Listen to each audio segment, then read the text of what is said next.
If you roll the tape all the way back, the story of the ICRE doesn't start with IC at all. It starts in Arkansas in 1933 with a little outfit called Ward Body Company. For decades, Ward built school bus bodies the old-fashioned way: steel, sweat, and a lot of yellow paint, until the financial storms of the 1980s forced a rebuild. Out of that came AmTran, American Transportation Corporation. Same roots, new name, trying to survive in a tougher market. In 1991, International Harvester, by then reborn as Navistar, stepped in, bought in, and slowly turned AmTran into a true subsidiary. For the first time, the people who built the chassis and the people who built the body were sitting under the same corporate roof. By 1996, they took a big swing. The AmTran RE, their first Type D rear-engine school bus. Engine in the back, big flat nose up front. A proper transit-style machine. Then in 2002, Navistar made it official. AmTran became IC Corporation, Integrated Coach. Integrated meant what old-timers had always wanted: body and chassis from the same builder. The ICRE was the direct evolution of that AmTran RE, still riding on the International 3000 chassis, itself descended from the old S-Series truck frame. In a market where Bluebird All-American RE and Thomas HDX were already kings of the high-end rear-engine segment, Navistar wanted a flagship of its own. That flagship was the ICRE. Compared to the conventional hooded buses most Americans grew up with, the ICRE felt like it came from another world. It was a Type D, or transit-style design, high floor, the entry door ahead of the front axle, and the engine tucked all the way in the rear, just like a city bus. That layout changed everything about how it felt on the road. Its semi-monocoque body, welded tight to the International 3000 chassis, gave the RE a solid, drum-tight structure. Every panel worked together, soaking up vibration instead of rattling with it. The floor ran perfectly flat from front to back. No doghouse, no hump between the seats, just clean open space and steady footing. With the engine behind the rear axle, the cabin was astonishingly quiet and cool. Drivers could actually talk to the first row without shouting. Exhaust heat and diesel fumes stayed out where they belonged, and passengers rode in air that stayed cleaner and calmer than in any front-engine bus. Underneath, that International 3000 frame, descended from the old S-Series trucks, was built from high-strength steel rails, rugged but balanced. Operators could spec an air ride suspension for long routes, air brakes or optional discs, and multiple axle ratios depending on terrain. In its common trims, the RE stretched 35 to 40 feet, seated 78 to 90 students, and rode wheelbases from 217 to 227 feet, 273 inches. It came in flavors for every duty. The school spec with 78 to 84 bench seats, the high-capacity, HC, version packing 90 with heavier springs and stronger engines. The activity or team bus, trimmed with coach-style seating and luggage bays, even transit conversion variants with dual doors and expanded HVAC systems for urban service. Of course, no design is perfect. The rear-engine layout meant a larger turning radius, a longer tail swing, and tighter engine access that mechanics cursed on cold mornings. It sat higher off the ground, and rear visibility took practice. But when it all came together, a flat floor, whisper-quiet ride, and that gentle floating feel on air suspension, the ICRE earned its reputation as America's most refined, most comfortable school bus. It didn't just carry students, it carried itself like a coach. Under that sleek shell, the ICRE lived three very different mechanical lives, each one shaped by new emissions laws, corporate politics, and the ever-shifting priorities of American diesel engineering. It was the same body, the same bones, but three different hearts.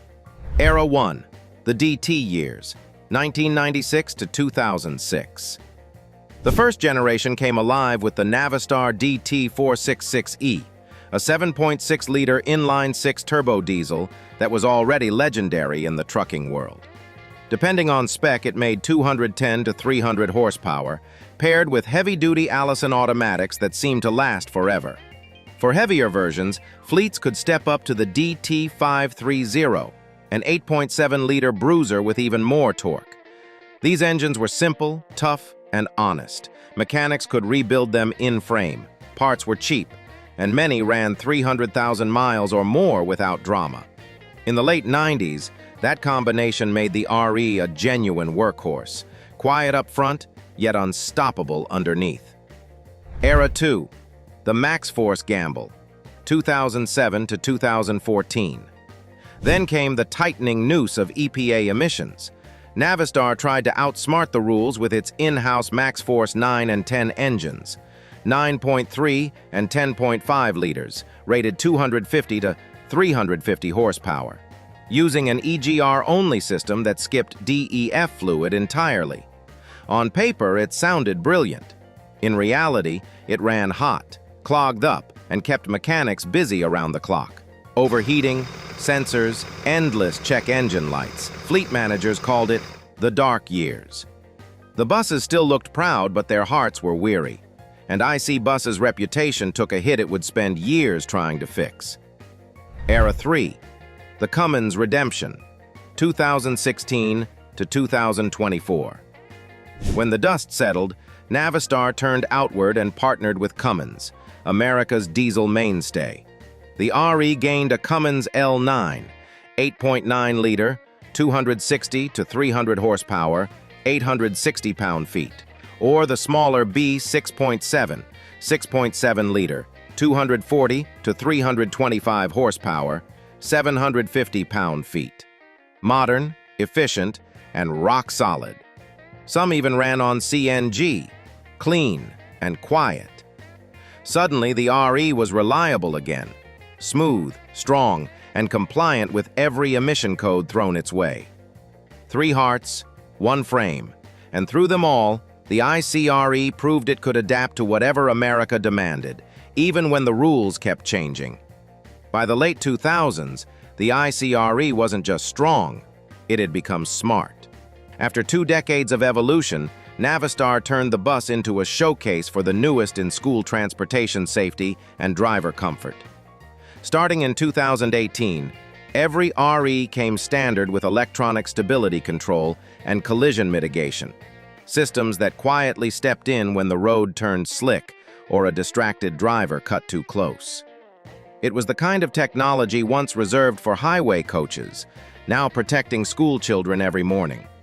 The bus's digital backbone was on-command connection, Navistar's telematics network that watched over the fleet from afar. It tracked sensors, temperatures, and fault codes, letting mechanics spot trouble long before a breakdown.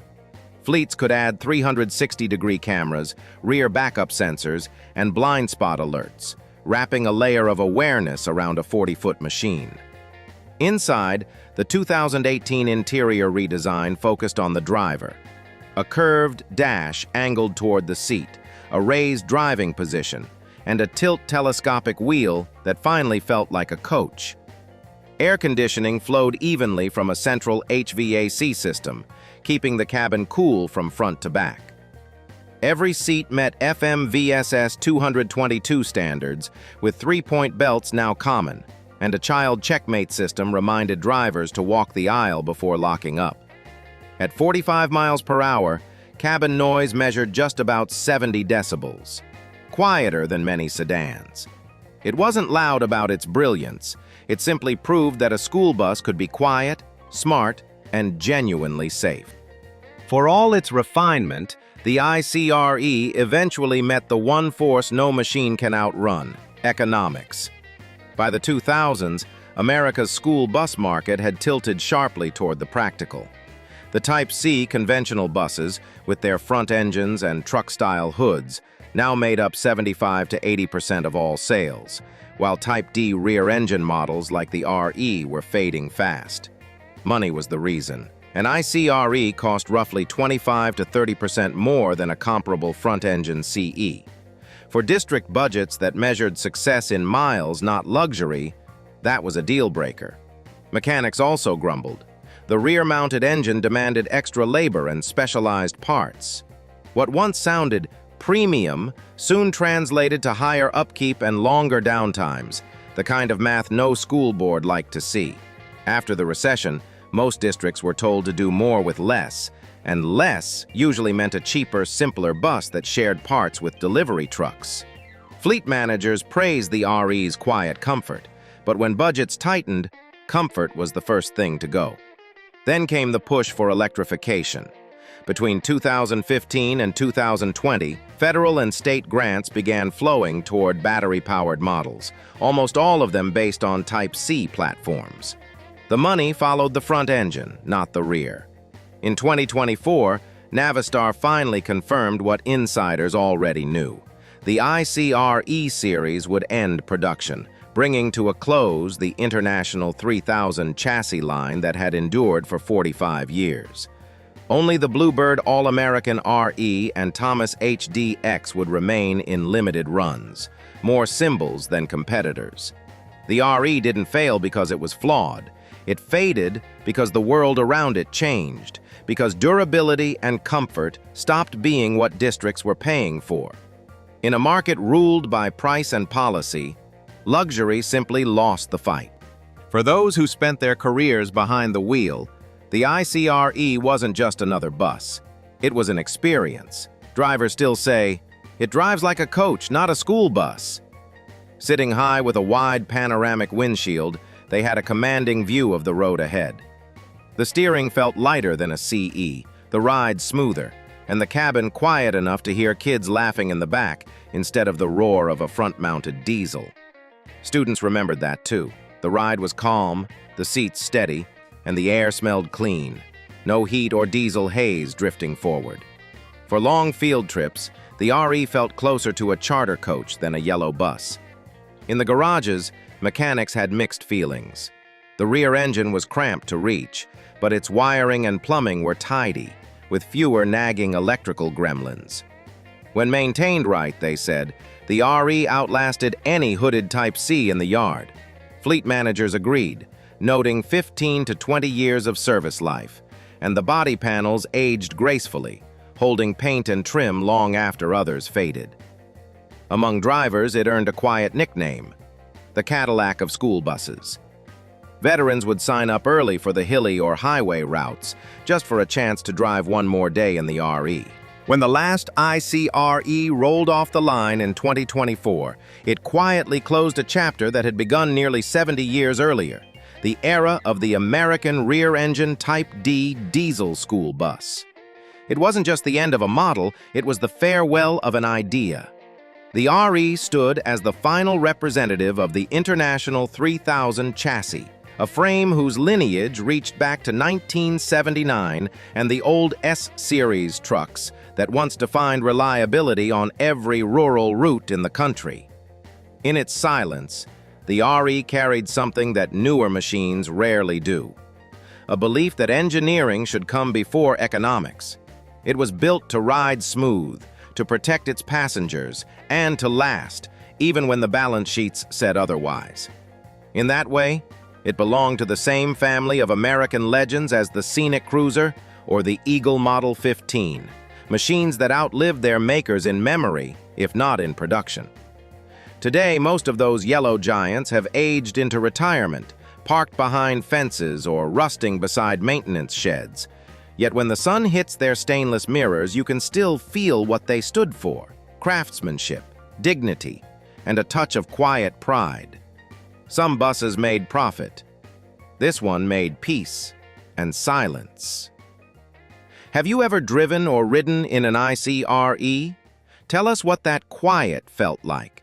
Like if you still remember the smell of a DT466 warming up on a cold morning. Subscribe for the next story. ICCE, the last front-engine legend.